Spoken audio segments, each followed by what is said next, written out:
महंगाई की मार अब की बार मोदी सरकार लगाया था कि नहीं लगाया था? फिर उस नारे का अंजाम क्या हुआ?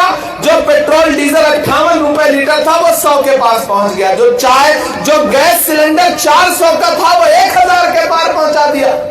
सुबह जब आप घर रसोई में गैस सिलेंडर जलाती हैं तो 5 बार सोचना पड़ता है कि महीने भर ये गैस सिलेंडर चलेगा कि नहीं चलेगा।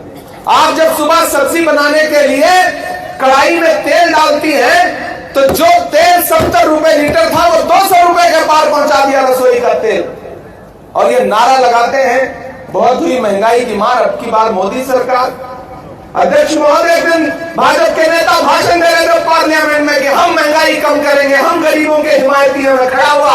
मैंने कहा आपको कोई अधिकार नहीं है बोलने का गरीबी और महंगाई पर, क्योंकि आप वो लोग हैं कि आपकी सरकारें फिल्में टैक्स फ्री करती हैं और कफन पर जीएसटी लेती हैं, कफन पर टैक्स लेती हैं। आपको शर्म आनी चाहिए। तो इन भाजपा के नेताओं के झूठ के चक्कर में बिल्कुल मत आइएगा। इन्होंने नारा लगाया था बेटी बचाओ बेटी पढ़ाओ, 2014 में नारा लगाया था मोदी जी ने, याद है आपको? और फिर उसका परिणाम क्या हुआ कि हाथरस में एक दलित बिटिया के साथ बलात्कार हुआ और उसकी लाश को रात के 2 बजे पुलिस ने बिना परिवार की मर्जी के जला दिया ताकि सबूत मिट सके।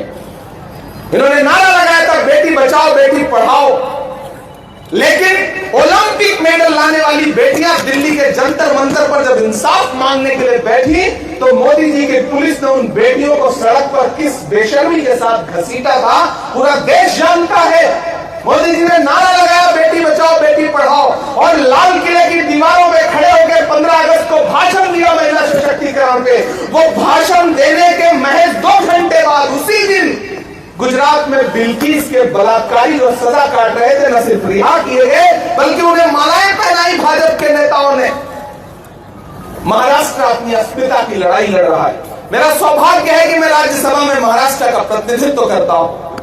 मेरे नेता राहुल गांधी जी ने जब मुझे राज्यसभा में भेजने का निर्णय लिया तो पता नहीं उन्होंने क्यों महाराष्ट्र चुना। मुझे कभी कभी लगता है मेरा महाराष्ट्र से एक रूह का रिश्ता है और नांदेड़ से तो खास तौर से एक रूहानी रिश्ता है। मैं इस इलाके में बार बार आ चुका हूं।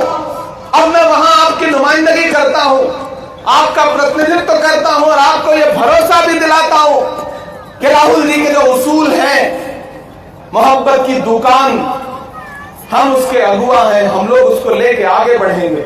ये नांदेड़ गवाह है कि जब भारत जोड़ो यात्रा यहां से गुजरी थी आप सबने देखा होगा राहुल गांधी किस तरह से 4000 किलोमीटर चले पैदल कन्याकुमारी से कश्मीर तक, सिर्फ एक नारा लगाया, नफरत छोड़ो भारत जोड़ो। एक तरफ उनके नारे सुनिए और एक तरफ महाविकास अघाड़ी के नारे सुनिए। इनसे बर्दाश्त नहीं हो रहा है कि महाराष्ट्र अपनी अस्मिता के लिए कैसे लड़े। ये चाहते हैं कि महाराष्ट्र को गुजरात में बैठकर रिमोट से कंट्रोल किया जाए या दिल्ली में बैठ करके महाराष्ट्र के नेताओं को यह कहा जाए कि जब दिल्ली चाहे तब उठो, जब दिल्ली चाहे तब बैठो। इसके खिलाफ बगावत करिए, तानाशाही के खिलाफ बगावत करिए। कल जिस तरह से उद्धव ठाकरे साहब का बैग चेक किया गया है, वो अपमानित करने का जो प्रयास किया गया है आने वाली 20 तारीख को, उसका भी बदला लीजिए, क्योंकि ये तानाशाही से देश चलाना चाहते हैं और हम डॉक्टर बाबा साहब अम्बेडकर के संविधान से चलाना चाहते हैं। महाराष्ट्र कभी दिल्ली के सामने नहीं झुकेगा। ये वीर शिवाजी महाराज और डॉक्टर बाबा साहब अम्बेडकर की धरती है। ये किसी दिल्ली या किसी गुजरात के हाकिम के सामने नहीं झुकेगी, ये हमें पूरा विश्वास है। समय कम है क्योंकि मुझे जाना भी है, अभी इसके बाद 2 सभाएं और अटेंड करनी है, लेकिन मैं आपसे ये कहने आया हूं, पहले तो रविंद्र चौहान जी आपके अपने हैं, पिता के छोड़े गए तमाम काम इनको पूरे करने, और जिस तरह से इनके सर से पिता का साया छिना है, पिता नहीं रह गए, मुझे लगता है उसके बाद इनको वोट मांगने के लिए अगर आपके बीच में जाना पड़ा तो वसंतराव चौहान जी का और आपका जो रिश्ता था उस रिश्ते का अपमान होगा। आपको खुद आगे बढ़ के कहना चाहिए कि रविंद्र बाबू आप हमारे भाई हैं, आप हमारे बेटे हैं, आप हमारे परिवार का हिस्सा हैं। वसंतराव साहब नहीं है तो क्या हुआ, आपको आगे ले जाने की जिम्मेदारी धर्माबाद की है, इस पूरे इलाके की है, नायगांव की है। और मुझे पूरा विश्वास है, अभी कांग्रेस साहब कह रहे थे कि किसी को कम नहीं मिलेगा।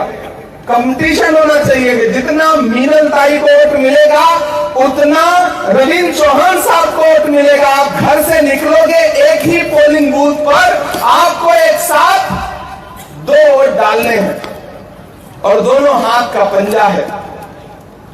और इस बार तो महाविकास अघाड़ी भी शानदार है। हाथ का पंजा है, हाथ के पंजे में मशाल है। बस तुतारी बजाइए, जितने गद्दार हैं वो कहीं नजर भी नहीं आएंगे। बिगुल बजाइए, कहीं नजर भी नहीं आएंगे। अभी यहां हो सकता है प्रधानमंत्री जी भी आए, गृहमंत्री जी भी आए, पूरी भाजपा लगी हुई है। लेकिन महाराष्ट्र की रिपोर्ट दिल्ली में यही है कि महाराष्ट्र काबू में नहीं आ रहा है इनके।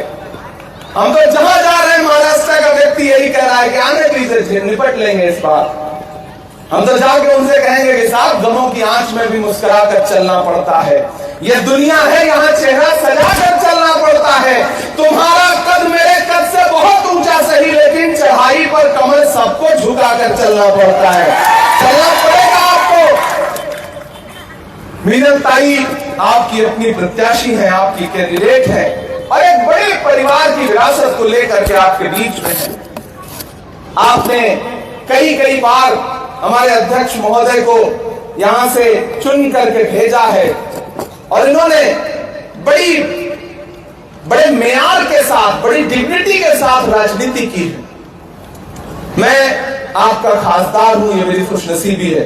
तो आप ये जान लीजिए कि इस मंच पे एक भावी खासदार, एक भावी आमदार और एक मौजूदा खासदार जो आपके महाराष्ट्र का है, उनके पास अगर राज्यसभा का सांसद है तो आपके पास भी राज्यसभा का सांसद है।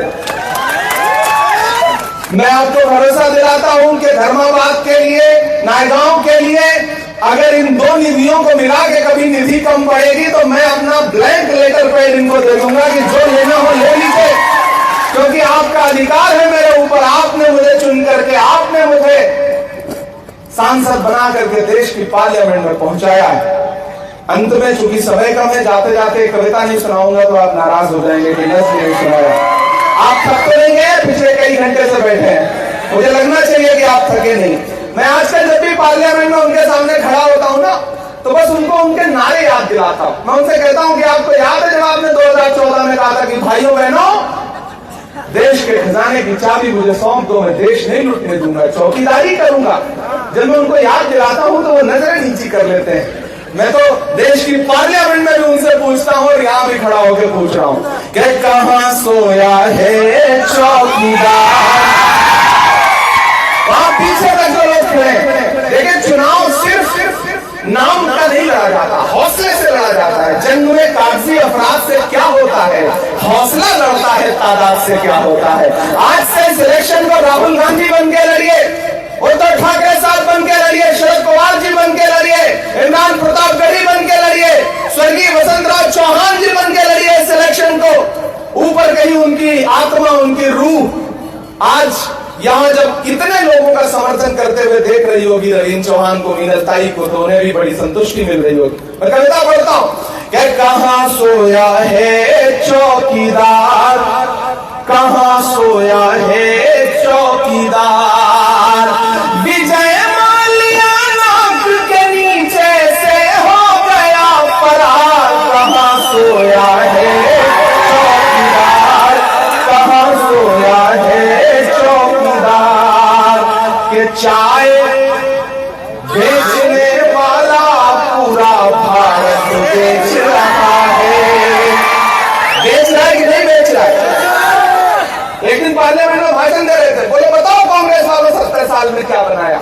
मैं इस तरह बैठा था, मैं खड़ा हो गया, मैंने सोचा बताना शुरू करूं, तब तक खड़गे साहब बोले इमरान मत बताना, जो बताओगे ये उसको भी बेच देंगे, इनका काम बेचने का। ये चाय बेचने वाला पूरा भारत बेच रहा है, इसी काम में हासिल उसे महारत बेच रहा है। कि रेल बिक गई, तेल बिक गया, बिका हवाई अड्डा। अब तैयार रहिएगा अगली लाइन पे कि रेल बिक गई, तेल बिक गया, बिका हवाई अड्डा। सब कुछ बिकता देख के खुश हैं अपने जेपी नड्डा।